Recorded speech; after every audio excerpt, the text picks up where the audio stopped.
নিম্নমানের খাবার সহ একাধিক অভিযোগে আইসিডিএস সেন্টারে বিক্ষোভ দেখালো অভিভাবক ও গ্রামবাসীরা।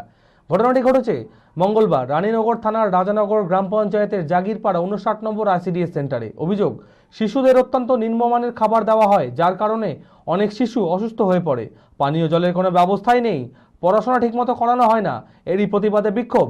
সকলের দাবি সুষ্ঠুভাবে আইসিডিএস সেন্টার চালানো হোক, যদিও এই সমস্ত অভিযোগ অস্বীকার করেছেন আইসিডিএস কর্মীরা। মানসিক স্বাস্থ্যের জন্য সবার আগে যে নামটি মনে ভেসে ওঠে, সুস্থ মনের ঠিকানা মনোবীক্ষণ। যোগাযোগ নাম্বার 7477799516। এই মলচে পড়া নোংরা এটা দিয়ে বাচ্চাদের ডিম সিদ্ধ হয়, কাটা হয়। দেখেন তো এটা কি, আমাদের অফিস থেকে কোনো যন্ত্রপাতি দেওয়া হয় না, আমরা নিজে থেকে কিনে এটা দিয়ে ডিম কাটা হয়। কি নোংরা এইসব খাবার খেতে, এমনি ছেলেপিলে পায়খানা করবে। নিম্নমানের খাবার সহ একাধিক অভিযোগে আইসিডিএস সেন্টারে বিক্ষোভ দেখালো অভিভাবক ও গ্রামবাসীরা। ঘটনাটি ঘটেছে মঙ্গলবার রানীনগর থানার রাজানগর গ্রাম পঞ্চায়েতের জাগিরপাড়া 59 নম্বর আইসিডিএস সেন্টারে। অভিযোগ, শিশুদের অত্যন্ত নিম্নমানের খাবার দেওয়া হয়, যার কারণে অনেক শিশু অসুস্থ হয়ে পড়ে। খাবারের পরিমাণ খুবই কম দেওয়া হয়, পুষ্টিকর সবজি দেওয়া হয় না। সেন্টারে পানীয় জল, বৈদ্যুতিক পাখার কোনো ব্যবস্থা নেই, পড়াশোনাও ঠিকমতো করানো হয় না। এরই প্রতিবাদে বিক্ষোভ। সকলের দাবি সুষ্ঠুভাবে এই আইসিডিএস সেন্টার চালানো হোক। যদি স্কুলে না আসে দুদিন, সে বাচ্চাটার খাবার দেয় না। যদি কোনোদিন কোথাও যায় অসুখ বিসুখ হয়, তো ওই দিদিমণি খাবার দেয় না। সবকিছুই সমস্যা, দিদিমণি ঠিকঠাক ওই স্কুলটাও চালায় না। মায়ের যদি, আমার বাচ্চা যদি আসে, মায়েদেরকে বসে থাকতে হয়। মায়েরা যদি চলে যায়, বাচ্চা যদি পেছন পেছন যায়, সে খাবারও দেয় না দিদিমণি।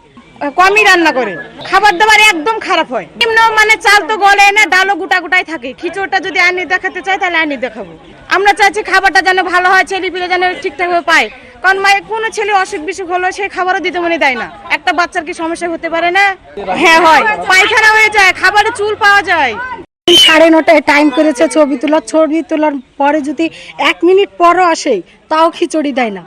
আর যেখানে চালে ডালে 5 কেজি হয়, 2.5 কেজির বেশি চাল ডাল দেয় না। খিচুড়ি শেষে পূজাতে পারে না, তখন বলে যে আর একদিন ধরে লিও। তারপরে সবজি, এখন পাতাকপি ছাড়া কি হাটে আর কোনো সবজি নাই? কোনো কিছু দিবে না, শুধু পাতাকপিতে ভরাবে। ডাল সিদ্ধ হয় না, ওই খিচুড়ি খাইয়ে হলো বাচ্চার পায়খানা হয়ে যায়। আর চুল পাবো, পোকা পাবো, যদি বলে যে চুল কেন পেলো, তখন বলবে যে ছিঁড়ে দিয়েছে, ওদের বলবে। আমরা কি চাচ্ছি, সঠিক ছেলের হক, সঠিক ছেলে বাচ্চাকে দিতে হবে। একবারে 1 চামচ করে খিচুড়ি দিবে। একটা 2-3টে বাচ্চার 1 টুকি চামচ, একটা বাচ্চার খিচুড়ি একটা বাচ্চার পেটই ভরে না। যদিও এই সমস্ত অভিযোগ অস্বীকার করেছেন আইসিডিএস কর্মী। তার দাবি, ঊর্ধ্বতন কর্তৃপক্ষের নিয়ম মেনেই খাবার রান্না করা হয়। যে সমস্ত বাচ্চারা রাজ্যের বাইরে চলে গিয়েছে, তাদের খাবার দেওয়া হয় না। পানীয় জল ও বিদ্যুতের জন্য ঊর্ধ্বতন কর্তৃপক্ষকে জানানো হয়েছে। আমাদের অফিস থেকে নতুন নিয়ম করেছে যে 3 বছর পূর্ণ হলে 3 থেকে 6 বছর পর্যন্ত শিশুরা স্কুলে আসবে। ঠিক সময়ে আমাদের 8টায় স্কুল খোলে, 8টা থেকে 10টা পর্যন্ত বাচ্চা পড়াশোনা করবে। এবার 10টার মধ্যে আমাদেরকে ছবি তুলতে হবে, ক্যাপচারে আমাদের ছবি হয়, হেড কাউন্টিং হয়ে যায়।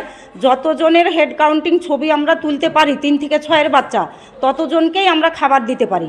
এবার হেড কাউন্টিংয়ের বাইরে যখন খিচুড়ি, হেড কাউন্টিংয়ের সময়ও আসলো না, কিছু বাচ্চা পরে চলে আসলো, তাদেরকে আমাকে অফিস থেকে খাবার দিতে দিচ্ছে না। এবার আমরা সেই খাবার কোথায় পাবো? সেই খাবার আমাকে দেখাতে দিচ্ছে না অফিস। এবার যেই বাচ্চাগুলো স্টেটের বাইরে চলে গেছে ফ্যামিলি সহ, সেই বাচ্চার খাবার তার দাদু বা তার ঠাকুমা এসে সেই বাচ্চার খাবার নেবে। সেই বাচ্চা প্রতি মাসে আমাদেরকে ওজন উচ্চতা দেখাতে হয়। সেই বাচ্চাকে আমরা পাচ্ছি না, স্টেটের বাইরে চলে গেছে, পশ্চিমবাংলার বাইরে, যেমন কেরলে, বিহারে, এরকম কয়েকটা আছে 4-5টা। তো তাদেরকে আমরা খাবার দিতে পাচ্ছি না। সেই বাচ্চা কিছুদিন থেকে, যেদিন থেকে গিয়েছে সেদিন থেকে অ্যাবসেন্ট রাখা হয়েছে। সেই কারণে তার বাড়ির লোক এসে আমাকে বলছে যে কেন বাচ্চাকে খাবার দেওয়া হবে না, আমার বাচ্চাকে কেরালায় যেতে পারে, আমরা সেটা খাবার দিতে হবে বাধ্যতামূলক। সে আমার বাচ্চার খাবার কি হয়, সেই খাবারটা আমাকে দিতে হবে।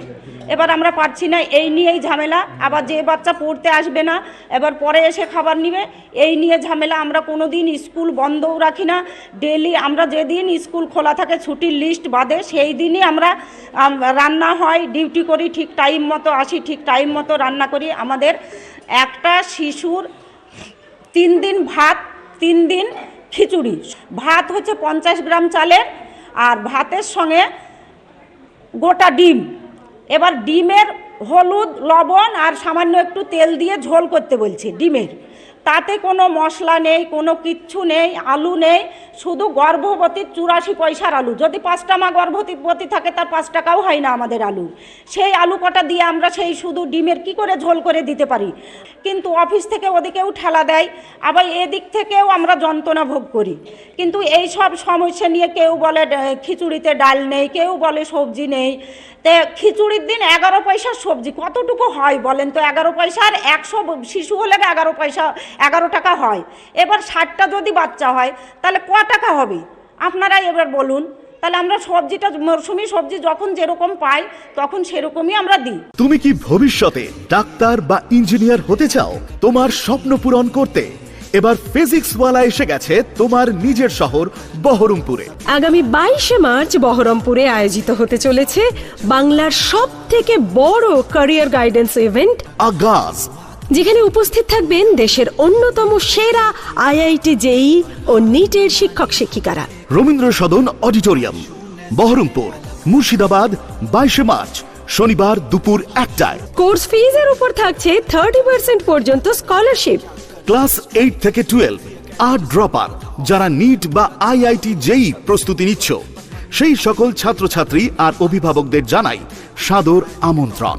ফিজিক্সওয়ালা মানেই স্বপ্ন পূরণের অঙ্গীকার।